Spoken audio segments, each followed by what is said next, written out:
Hello, everybody.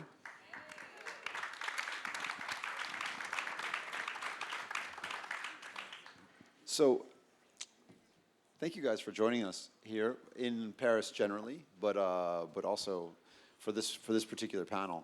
I think for me, I spent 5 years working with Alex at LVMH, and then found myself in this crazy world of digital assets, and happened at the time that this technology and culture smashed into each other again, right? I think I saw this happen in the late '90s, early 2000s, and now it's happened in a big way. Like I said yesterday on this stage, I think that the internet was largely a revolution of information. Information went from being locked behind things like FM radio and television, and it became freely available on the internet, and culture became freely available as a result. But really what we have with digital assets is a revolution of value.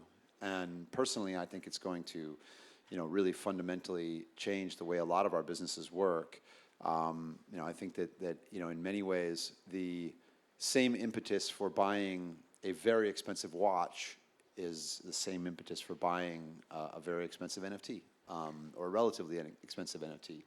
It's about craft. It's about belonging to a group of people. It's about aesthetics. So I think that these worlds probably have more to do with each other than people realize yet, actually. But I'm super lucky to be joined by a great panel here today. Yoon and Verbal are from Ambush. Nina is an incredible artist in the traditional world, who has been brave enough to enter the world of Web3 with us. And Alex is at Tiffany, leading product and communications, and has done what I think is one of the simplest and coolest projects that's been done to date. So we'll get a chance to talk about all of those things today. But I think you maybe starting with you and Verbal. I'm like, by way of introduction, what have you guys done so far in the space of Web3 and digital assets? Hi, I'm Verbal. Nice to meet you. I'm a co-founder of the brand Ambush alongside Yoon. So we are a fashion brand based in Tokyo, started in 2008 as a jewelry brand. And then we have forayed into ready-to-wear, and currently we are showing in Milan during Fashion Week. Our segue into Web3 happened when I stumbled into NFTs, mainly for the utility. So I'm also in entertainment as well, and namely in terms of like a tech, I was into the virtual reality space. So I would do like shows, DJ sets and live shows and VR chat. And as I was playing around with that space during COVID, I would become more active in there, and then realized that with NFTs, you can token gate rooms. And with NFTs, you can have wearables on top. And I was like, that's very neat. So we started exploring the space and realized that this also translates into what we're doing. It's like a membership access. So this February, we released our NFT project, The Reboot. And in March, we launched our metaverse called Silver Factory, where we token gated the rooms so the Reboot holders were able to go in and mint the next set of NFTs. After that, we would do like a Coachella live stream. And then after that, during NFT NYC, we would have like a physical sneaker with a NFT counterpart, which became like a wearable in our space, as well as on Decentraland and so forth. Also, we would go on to do collaborations with NFT projects like Azuki. And yeah, we've been just building since then, and we're here. Amazing. Nina Chanel Abney. Hello, I'm Nina. So I'm a fine artist, but also a co-founder of Goda. I started this along with Pharrell, Cause, and a few other great people on our team. And we help contemporary artists enter into the NFT space from like their ideas to making it come to fruition. We pair them with developers, and we're there the entire step of the way, even through Discord. I was the first artist to launch, and so I have my own NFT project called Super Cool World, which allows me to connect better with my audience versus on Instagram. And I got started in the space also, I think, at the height of the pandemic, when I think most artists were fearful that no one would go into a gallery space for quite some time. So that led me to experiment with AR and curate some digital shows online, which led me to Clubhouse, which led me to NFTs. Amazing. That's the slippery slope. Alex? Hi, I'm Alexandre. I run product at Tiffany. Thank you for having me here. So we sell jewelry at Tiffany, not NFTs, you know, diamond rings and necklaces and bracelets. One of the things that we did lately is launch a pendant that I have here for CryptoPunk holders that was made in our factories in the US with utmost craft and gold and stones and diamonds and everything, which was fairly successful, I think, because we sold that pretty quickly, which was a fun way for us as a 175-year-old brand to connect to a new audience, because our average customer today is probably not the NFT addict or nerd, which is totally fine, but it was good for us to get into that space a little bit. I think we picked this community because it was probably the most developed and the most, as we would say, OG in the space as well. And you know, now we're thinking very carefully on what we have to do next. But it was a great experimentation, and we're just starting to deliver the first pendants like in the next few days. So Amazing. I'm pretty excited to see them all on Twitter. They look incredible too. I think there's something else though, is that you yourself are and were a punk holder, so you kind of understood it. You understood, you know, the emotion of it, what a punk holder might want, and you could see that connection. I think this is where the idea came from. So I'm a holder, as you said, and I was a little bored because it's great to have it on a phone or on a brand new Ledger device. That looks great, by the way. Congrats to Tony and you. But I felt like something more was needed, you know, and a lot of NFT projects were doing merch like hoodies and things which were not the most qualitative way of doing so. So I thought, why don't we do it at a very exclusive level, at the utmost quality level, using, you know, gold and stones and not just fleece or cashmere. And that's, you know, sort of how we could make belonging to this club even more desirable, I believe. And you know, I think selling out quickly was the proof that it was well received by holders, even if people were thinking the opposite at the beginning, right? Totally. And I talked to two punk holders on Sunday night who, you know, told me that they missed it and they wished they hadn't, right? So, but that's exactly how you want it. It is a supply and demand game. I want to ask everybody, but since, you know, you've already got, you know, you're going here, Alex, I'm going to stick with you. Because I think one thing that I always find myself talking to people about is, you know, who exactly is the audience that you approached? And I think we're lucky to have on stage today people who have really targeted, you know, quite different audiences, or you know, in some cases, trying to bring new people who are yet unfamiliar with the space in, or in the case of what you did at Tiffany, you took, as you said, an OG community, super active. They needed absolutely no convincing or you know, hand-holding when it comes to the world of Web3, and you brought them to the brand. So, you know, tell me about what you think about, you know, kind of trying to convert new people to Web3 and digital assets versus, you know, talking to people who are already familiar. Sure, I think there's a few layers. First layer is getting past the sort of fear of the FTX and getting all your devices stolen and everything, right? And once you're past this and you understand the mechanics of how it works, I think the audience is huge, because NFTs and digital assets can touch every single category, right? There's art first, which is very important, like CryptoPunks or whatever else, and I just view it as a different medium, as there's canvas and drawing and sculpture and video and everything.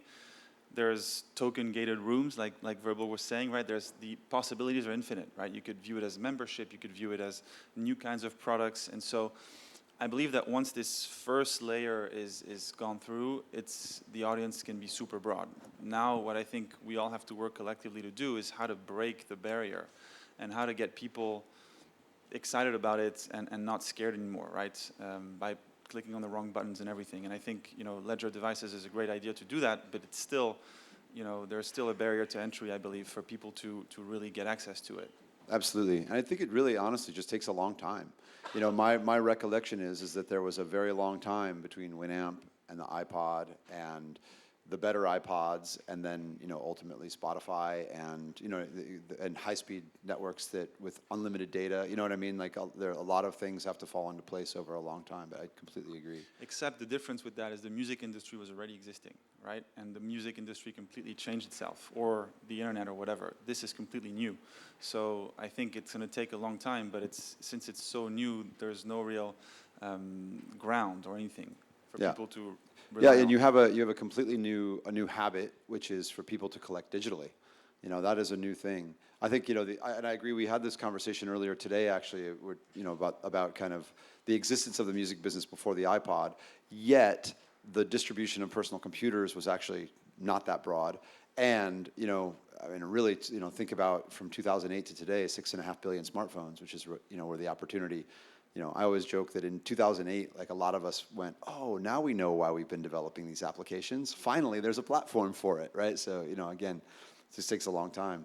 Nina, I'm curious for you because I've heard stories many times from people coming from, the traditional art world, into, you're effectively coming from one audience into a different audience. Are you bringing people with you? Is there an overlap between two worlds? Is it like having two separate sets of collectors? How is it? Well, I think, it's been a little more difficult to bring the traditional art collector into the space just because of the learning curve, like not even knowing how to get Ethereum, So I think it's going to take a little longer to onboard them into the space, but I think they're interested. As far as the Web3 audience, they're very excited. We've been kind of bringing collectors into Web3 into the traditional art space. So just in Miami Basel, I had my NFT holders. I did a private walkthrough with them through my exhibition that's up. And so they've been very excited. A lot of them were saying they had never had a reason to go to a museum so much. And so it's been exciting to kind of bridge the gap in that way. Do you think, would you predict that, someone said to me once, the printing press didn't just, change how many books could be made. It actually changed who could read. Do you think that this world will change who is a collector? Oh, yeah, for sure. I think that's going to shift anyway, and also why I'm interested in working digitally to kind of reach a younger audience. We're on our phones half the day, so it only makes sense that artwork would be viewed eventually, in a more digital capacity. So, yeah, I think it will shift. That audience, that collector is going to definitely shift. And so Yoon and Verbal, and correct me if I'm wrong, but I think you guys have probably onboarded a lot of people because you have, you guys have really are talking to an existing kind of fan base, customer base, and probably, I'm guessing that for many of them, your collection was their first NFT. So what's first of all, am I right? Second of all, what's that like? I think it's a mixture of different crowd, but for me, I wasn't so into it as much as he was. But it was just the COVID situation that actually started to make me pay attention to this space because we're put at a stop with the whole, obviously, we couldn't go to the factories, we couldn't make things, right? Because we are heavily depending on making things, and that's what fashion is.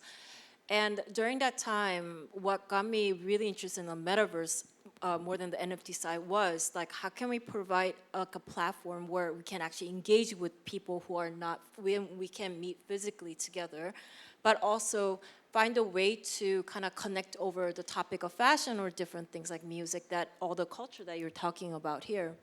So that's how I got into it with Verbal, and then we made our own metaverse. The reason why we didn't participate in Decentraland Sandbox or any of that was to have full control over what we wanted to present and actually kind of set up the visuals the way that we wanted to and build a certain, I guess, rooms and the capability to kind of project what we wanted to do. Having said that, I think the biggest challenge that we have, although we are bringing the fashion crowd into it, is, the years of the dogma, we work in like in luxury and fashion where the things have value, where it's like untangible things. It's hard to grasp what the value is unless you're like new gen, you are used to growing up in the game world where you're just have not thinking about, when you're so used to purchasing things. And that's where, I've noticed that a lot of the fashion crowd was having allergic reaction to the thought of NFT, putting a value on something that cannot just touch and feel right away. And the biggest hurdle that I think all of us are facing that I'm hoping to see that we can kind of overcome in next year too is a lot of people are still quite illiterate how to use crypto, and they still have quite allergic reaction to that side as well, I think because of the bad press, and because the bad press overwrites all the good things and the good technology that can come out of it. So I think until we get to the point where even the general people, the fashion consumers can actually, even like your grandma can start using crypto to buy things, I think that would just really help people to be more comfortable purchasing things that's just not physical. But putting that aside, just coming from fashion, what I'm interested in is just bringing fun content. Just kind of show them, hey, we can do this way, we can do that. And even with the recent Reese's Puff, we did a collaboration with General Mills and Reese's Puff and went into... So wait, for those who don't know, Reese's Puff is a cereal, like a breakfast cereal. You go to it's a an regular American grocery thing. store and buy Reese's Puff cereal and General Mills. But this is exactly my point. The reason for my question is because, man, that is a very mass audience. It's much more mass. Exactly. It's much more mass than luxury. Exactly. And it's much more mass than NFT. So That was a thing, was that when the cereal, the collaboration came, first thing I came on was like, okay, this is like $5, $6, depending on the family size, or I don't know. But the fact is, any kid in the middle of America, or no matter where you are, can go to your grocery store and buy this. And I thought, hey, this is like the best platform to start introducing them to like a world that we brought in through our metaverse. So we built, so we already had our metaverse, but we actually built the breakfast verse where like you can go the in. breakfast verse. Hold on, let's pause on that for a minute. Okay, keep going. It's really fun.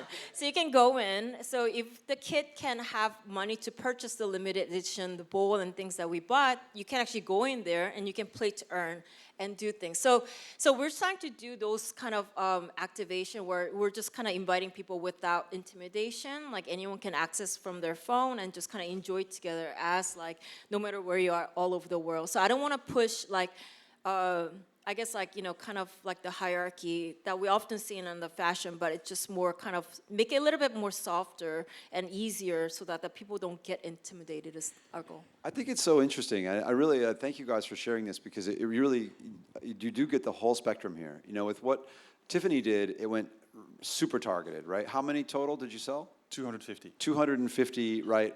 Only to Punks holders. They went instantly.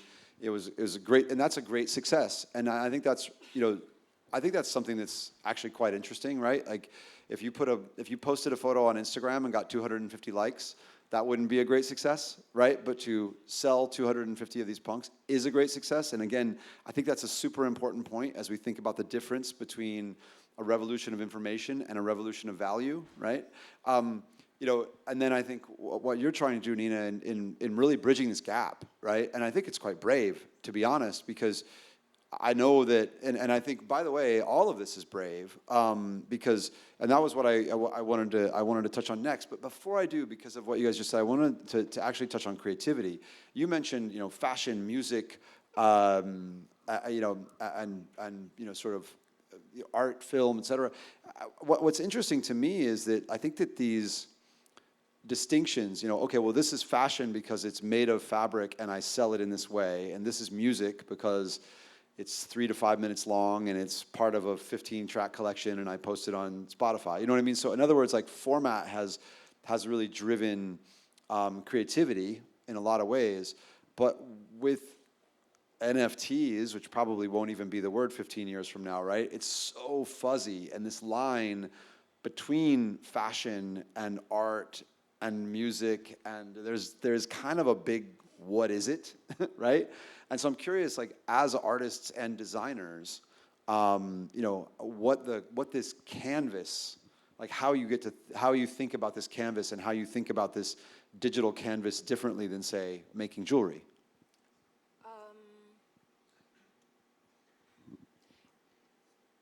You know, I think there's a way to kind of interpret the whole thing, but I think it's really up to, there's, the good thing about this space is everything is like so open right now.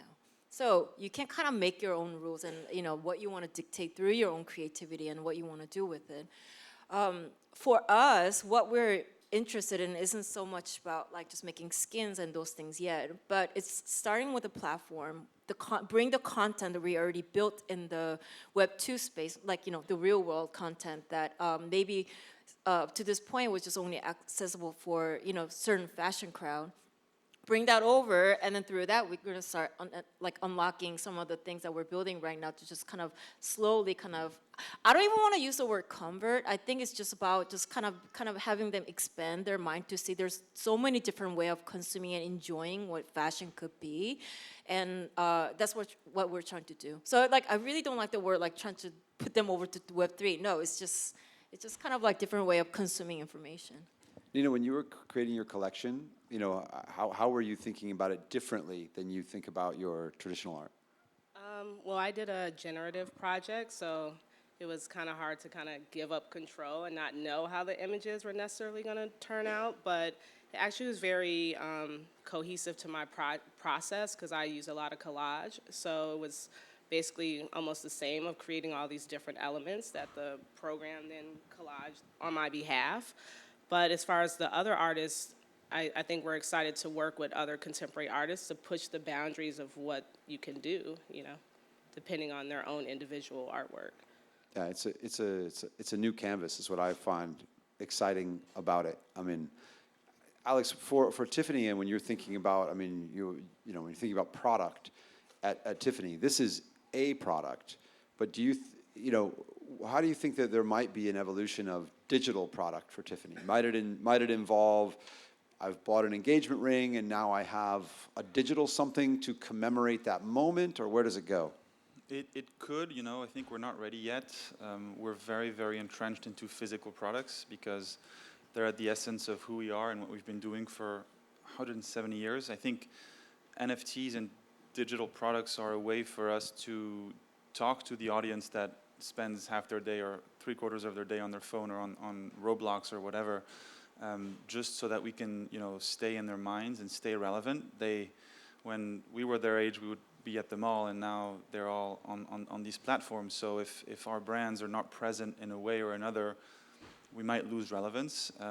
But I think it's very important that we stay true to our values, you know, creativity, craftsmanship, and everything. And I don't think we have found the recipe yet of how to make that digital, which is why the first NFT project we made was actually physical, right? The NFT was just a token to get access to it and to prove ownership of a punk on the blockchain. So, you know, I think we're not going to go towards there. Should we give a digital twin or whatever that could be? You know, I don't think it's the priority for us, to be honest, even if NFTs can be great for authenticity, for example. We have other ways of proving authenticity of diamonds, for example, but NFTs could definitely be an area in which we go towards to reassure people, especially with our products now being more and more present on the secondary market, with the secondary market being more industrialized, whether it's, you know, sneakers or handbags or whatever. The small authenticity cards are very easily replicable, and I think NFTs could definitely play a big role in this, for sure. And I think it's so interesting. I mean, I love talking to fashion and luxury audiences about this. I was at Voices at Business and Fashion Conference last week doing this, and I do think that there's a big jump for people in sort of physical to digital, even though personally I feel that's a bit artificial because, again, you know, an industry of people who have spent, you know, tens of years convincing people of the value of a $3,000 handbag or a $50,000 watch, you know, is probably better positioned to understand how to explain, you know, the value you know, of something which contains creativity and craft and gives, you know, belonging and status, you know, than pretty much anyone else on the planet. And I think trust, sorry to interrupt you, but Yeah. is a big element of it, right? Because online today, there are so many projects existing that are just completely false or even scams, right? And whether when you look at big brands or, you know, smaller brands, up-and-coming brands, at least there's a relationship of trust between the consumer and the brand, which is very hard to replicate online, given also everything that has happened that has created a lot of distrust towards digital projects or assets or brands. Verbal Union for Ambush, you know, were you worried about it? You know, there's also a danger in being early. You know, you're asking people to buy into something which, you know, might not have the same value tomorrow. What's the potential danger to the brand, and how do you mitigate that risk? So, as I was mentioning earlier, we jumped into it with the excitement and the discovery. And as soon as we launched our project in February, we were just surprised at the speed at which everything moves. We're on Discord, people wanting this, you know, they're like, when's the next airdrop? When's this? And, you know, we learned very quickly. And especially coming from Japan, there's a lot of legal implications about doing airdrops and things like that. So we're like, the lawyer's calling me like, you can't do that. It's like, okay, like, you know, after we're trying to like talk about it and like we're doing AMAs and we're on the roadmap and, you know, so it's been a real learning experience. But for us, especially after the crash, you know, during the bear market, it became a little bit more conducive to communicating, and a lot of the people and to our community and what they wanted. And you know, sometimes it's simple. It's like, hey, if I'm a holder, can I have access to the next drop of the Nike collaborations, which we did, and you know, and then they're very, you know, looking forward to some of our long-term goals, which is to build like a, you know, metaverse infrastructure for other fashion brands to onboard. But yeah, for us, it's been it's been a journey since February, just learning what kind of people entered, and you know, a lot of the people knew about us, but they don't really know the brand. That was the interesting part. So they would see Hypebeast and see some of these drops. So going back to what Yoon was saying about the breakfast verse with Reese's, I think that's like a great way to for mass adoption, people to get used to our brand, know about the name, and also be able to enter the space and kind of like experience from everywhere in the world. If I can add one more thing, the trust, I think we're a little bit different than other NFT projects that just launched with the digital form, is because like there's a Tiffany that's been around for almost like over a century. There's a trust in like, you know, track record, right? And we existed in a physical world and we've been outputting for years and years and years. So there's a content we're building in the digital form, but the new audience who are getting on this thing can also look up and see everything that we've been building, and they can have a trust in that, you know, this is not just for one-off or hype or trying to trick anyone, because you know, our face is like on it. People know who we are and like what we've been doing, so we're not gonna like, you know, do something, like to devalue it or, you know, just. So you guys, your reputations are on the line. Exactly. And that's one of the things that you can, you know, trust when you're getting into the project. I want to take questions from the audience. So if you guys have any, please get them ready. But last question, you know, before we do, I'm curious for each of you, you know, what you're seeing out there that's exciting. You know, I think this is it's obviously, you know, a tough time for the market, and I think you know, all of us are you know, there's also less noise. You know, I think it was super fun for us announcing Stacks yesterday, because it shows our, you know, long-term conviction, you know, for what's growing here. I'm curious from each of you, whether it's something you're working on or just something else you're seeing out there. You know, what's exciting for you? What keeps you convinced? Anyone can start. Go ahead, Nina. Well, I'm recently more excited about thinking about tying physical artwork to the NFT as a way to authenticate the work, but also seeing how artists can get royalties through auction, seeing if that's possible, and then excited to see more displays come out that are more square oriented. Things where you can like actually display the artwork in your Yeah. home and in a museum, et cetera. Because right now they're pretty expensive, so seeing, excited to see those develop more where they're like, could be purchased by the average person. Yeah, it's interesting that, right? Because there have been so many attempts at that over the years, but it seems like an idea that comes eventually. I wonder who brings it. Alex? Yeah, I'm generally more excited about seeing more and more people entering the space, even in markets like today. I think with things like FTX and everything, the more articles there are about what to be careful with, the more people can become more comfortable also getting into the space, whether it's holding digital currency or whatever, NFTs or any kinds of goods. And I think mass adoption is really what is needed for all of us to go to a next level. So the more people get into it, the more excited I am. Yeah, and I mean, that's obviously our goal. It's interesting because from our perspective, we don't really see ourselves, necessarily creating the reason that people onboard, right? But we want to have the experience, because I think folks like yourselves will create the reasons that people onboard, and folks like people in the audience will create the reasons, right? The thing that, if you're a football fan and your team is on and you want to be a part of it, that's what will bring you on. But when you do, the elements have to be there: security, self-custody, ease of use. You need those things in order to be there. It's definitely, that's what I like about this panel. You guys are all coming at that same thing from very different angles. Apart from the breakfast verse, what are you guys excited about?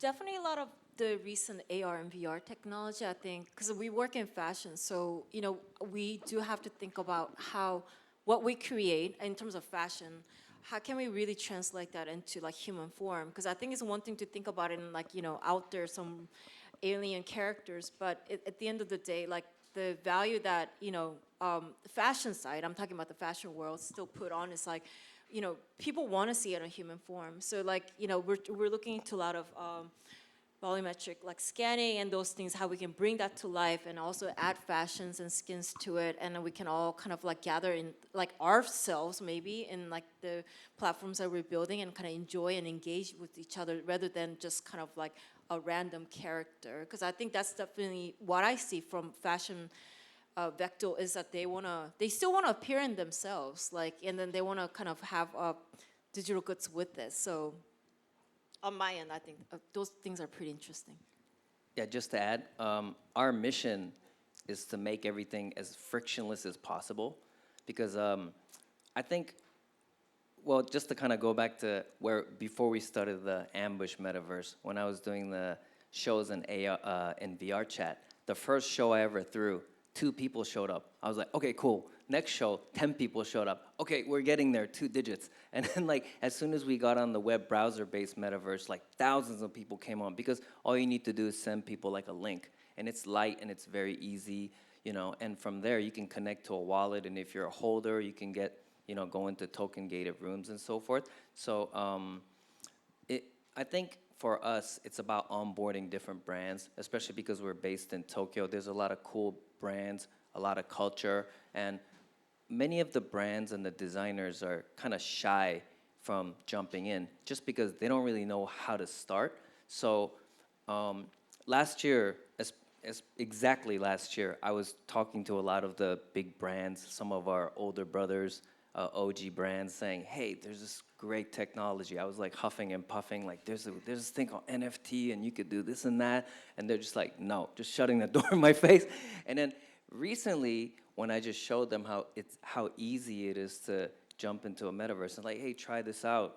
And yeah, try this out, like just passing my smartphone, and they're playing around. They're like, oh, that's like really easy. How can we do it? So we're trying to go into it more from a technical angle, just because we're so excited about it. But I think it's about making it as simple as possible so people get excited. And especially with the fashion crowd, we feel like it's more aesthetic they look at it and go, oh, wow, that's cool. How can we do something similar from our angle? So that's been very exciting for us to be able to sort of like convert. I don't want to say, maybe that's not the right word, but get people excited just as we were.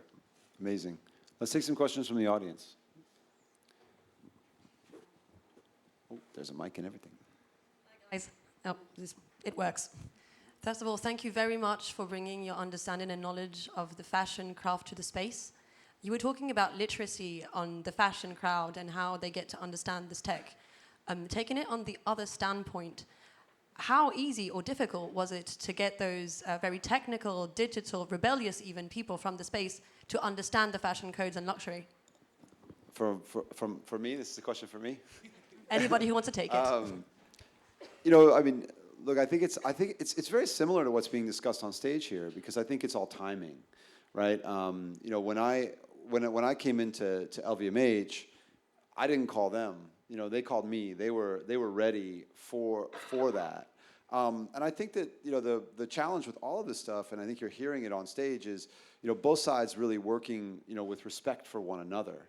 You know, I lived through this digital music transition, and there was a serious mutual disrespect, right? It was like, you know, you guys are, you know, in the late 90s when Napster and, you know, and file sharing happened, it was like, you know, we're going to come to your house and we are going to empty it out. You know, that was like, you know, what kind of technology was doing. Jimmy Iovine always tells us this story about, you know, they're coming for your water is like the punchline to his story.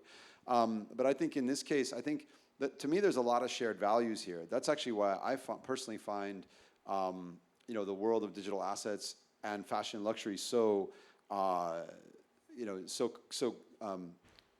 you know, copacetic with each other, because they, you know, as Alex said, you know, you've got craft, creativity. It was actually Nicola Odene, who was at Gucci at the time, who said to me, this is more than a year ago now, very offhandedly, "Oh yeah, luxury and NFTs are the same thing. They're both about creativity, community, and scarcity." Right? And so I think there's something to that, in that there's so much overlap that it actually is just about, as all the panelists have said here today, about onboarding people and about getting to that point. And I do think, again, that's just time. You know, there was a time when we were trying to do streaming music on computers, and it made a hell of a lot more sense once we all had iPhones, right? So we'll get there over time, because, you know, like I said yesterday, the technology will evolve, the platforms will evolve, the hardware will evolve, and then people will come, you know, quite naturally. I think, though, that this is definitely, the thing that strikes me here is that kind of creativity, craft, there's something about a revolution of value. Again, I think the way to think about this is, you know, revolution of information meant advertising. And it meant, unless you've got millions of followers, you're going to make nothing. And I don't care if that's, you know, Spotify plays or Instagram or YouTube or whatever. You know, you got to get into that millions. But you could have, you know, a very small group of collectors and have a business. And that's a big difference between these two things. Anybody else want to respond to that, or are we taking another question? Okay. So one up there, and Holly's there.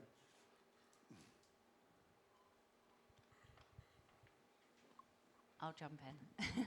I just wanted to ask about how you see like the NFC chip playing a role in luxury fashion in particular, and that connection between digital and physical product. Alex, you want to take it? Sure. What do you mean by NFT chip? NFC chips. Oh, like, NFC chips. Like you know, the bag itself has provenance. Of course. So I think some technologies have started to play around with them. For authenticity reasons, it's very useful and it can work perfectly, because obviously, you know, it's very, very difficult to falsifiate more than a number or a card or whatever. Then I also feel like it's a great way to interact with products and learn even more about it, you know, because an NFC chip can give you so much more information about what you're wearing, what you're drinking, or whatever. Just like a QR code would be able to do the same discreetly, you know. So I think these are kind of the areas where they're being developed the most, at least in our group for now. I haven't seen that many more applications that seem that exciting to me, to be honest. But you know, I hope they continue. Yeah, just to add to what Alex was saying, recently I was at ComplexCon, and I know that everyone who was there, I don't want to say everyone, but like many of the people who were there aren't necessarily into NFTs or Web3. So I had this panel talking about Web3 topics. So I said, hey, after this panel, please come up to me. I have this NFC chip. If you tap it, I can give you a POAP. So like 50 people came up, and all of them, they were like, oh, I don't know, what's an NFT? But they tapped it. They got the ERC20 token on a temporary wallet, and they were like, cool, I met Verbal. So just to kind of add to what he was saying and some of the value in the future is you can have a wearable on the NFC chip and say, hey, you know, here's a T-shirt, or here's like some type of wearable, and then you could wear it in the metaverse. And that could be like a simple application, and having that, maybe you can go to the store and redeem it. Hey, I met Alexandre, and he, you know, gave me this POAP, and then because I have this, I get to go to Tiffany and redeem something dope. I don't know, you know. You're so in I- early on the next drop. Yeah. so I don't know. I think those are some of the applications. And to his point, there hasn't been anything too exciting just yet, but I feel like the possibilities are endless. It's a software, so I think you have to decide what you want to do with it. And I think a recent collaboration with Azuki we did was the sweatshirt had the FC chip in it that the holders can meet. They can like touch it, and then they can share certain content. So it's not just about authenticity, you know, certificate, or it's just really, really, it's like so wide how you can use that chip and how you can program into it. So I think I just want to see people get more creative with like what they want to do with it, rather than just waiting for a case to happen. I think it's better to develop and see. And Nina, do you see making, you know, meaningful connections between your physical work and? Yeah, possibly in the future, thinking about tying prints into the NFT project somehow. And I've rewarded holders with POAPs before at my exhibitions. So to reward holders for actually coming into the gallery is something I've been working on also. Right. Proof of attendance. There was a question up there. Let's take it as the last one. I think we're up at time. Just about cultural identities for the brands, do you have any views on how an existing brand can move to Web3? And more specifically, do you think they should just transpose their existing visual identity to Web3, to NFTs, to Metaverse? Or should they see it as an opportunity to reinvent themselves in an unconstrained space and with many new possibilities? I think it has to be a seamless progression. So instead of just getting into Web3 just because everyone's getting into it, I really think whether you're luxury houses, streetwear, it doesn't matter. I think you need to have a kind of really sit down, think about, and have a vision on how you want to utilize it and what you want to develop as in content. And then you should start making those things. So like earlier panels, everyone's saying, this is such a new space, and you know, there's no right or wrong way of doing it. It's just literally, it's just software, and it's just a platform. So just think about what you want to build. First, I think you need to be clear on your vision and where you want to go, how you can kind of bring more people together, and then from there you should just build what fits you and the storytelling you want to have. Does have any comments on like how to you look at your brands differently? I mean, I think Alexandre, what you were saying is like really be careful to not change your brand and take what has been meaningful about your brand for a long time into the space, if I'm not mistaken. Yeah. I mean, you know, someone said in our group once that we won't be selling $20 sneakers on the metaverse. You know, so it's definitely something that we're not looking at just to be gimmicky and just say, hey, we're doing crypto and we're being on the metaverse just to be on the metaverse. If one day our brands shift to there, partially, obviously, right, because we're not going to close down and move online, it would be, I think, in a differentiated way, in a way that talks to the audience that in which they can understand what we tell them in a different way from what we do in the store. Just as, you know, we have a different experience in Shanghai, LA, or Paris, or on Vogue or another magazine, because the audience is different. You know, I think we try to cater also a little bit what we do to who consumes our products or reads us or whatever, in order to make sure that our message is shared the most appropriate way and the best possible way. You know, it's funny you mentioned that quote, because people repeat that quote to me often. And the interesting thing, and I think it's great to have you here because you're showing it. Oftentimes the people who are repeating that quote kind of miss the point. It's really what you're saying. It's about the quality of what you do in this space, not about whether you do it or whether you don't. The same person who gave me that quote, or gave the world that quote, also showed me their OpenSea profile and the NFTs in their collection. So this obviously is like an awareness and an interest, but also LVMH takes a 100-year time horizon on the brands, and the last thing you're going to do is something that sells the brand out in the short, in the short term and impacts the brand for the long term. So everything has to be qualitative. I'm somewhat qualified to answer the question. 100%. It's also difficult. It's difficult to do qualitative things online, right? Because replicating the craft, replicating the DNA, and all these things takes a lot of energy. So I think that's one of the reasons why we haven't really totally mastered it. I've seen some of the effort that went into actually making the punks for those 250 people. They didn't get stamped out by a robot. They did not, by hand. Everything was done by hand. It's taking 8 months to make them one by one. We're sourcing every single stone one by one. It's a real process, just how we would make a diamond ring, a bracelet, or anything else. And there's even a higher level of craft because it's individualized, right? When you make a diamond ring of a certain model, you make 1,000 of them, they're the same rings, right? These are individual punks that have all different traits, different attributes, and we've made it purposefully different. So let's say you have 2 punks with the same attributes, they're not going to be treated the same way. Some people are happy about that, some people are not happy about that, but we made that choice. And I think it shows also the breadth of what we're able to do. It's creativity and it's craft. Nina, maybe to wrap us up, if you don't mind, we've given some advice to brands who might want to enter the space. With Goda, you have the express mission of helping artists enter the space. When you're talking to an artist, what do you tell them? I'm curious, like how, if I'm an artist, I'm a little skeptical. I trust you, right? And I trust the other artists that you work with, but I'm skeptical. How do you tell me that this is okay for me to do? Well, I don't pretend to be the expert, for one, but I released my project first to kind of build that trust with artists, to show that I'm new to it too. And so we approach artists who are willing to learn and know that it's still very new, and so we're trying to learn through experience together. Great, thank you guys. I want to say we're going to say goodbye now, but I want to say thank you, first of all, to all of you for being up here with me on stage, and really, but everybody in the room. I'm looking around the room, I see so many familiar faces, I see so many people who took time out of your busy lives to be here with us for this thing this week. It really means the world to us. So thank you so much for being with us on this journey. Thanks, everybody. Thank you, guys. Thank you.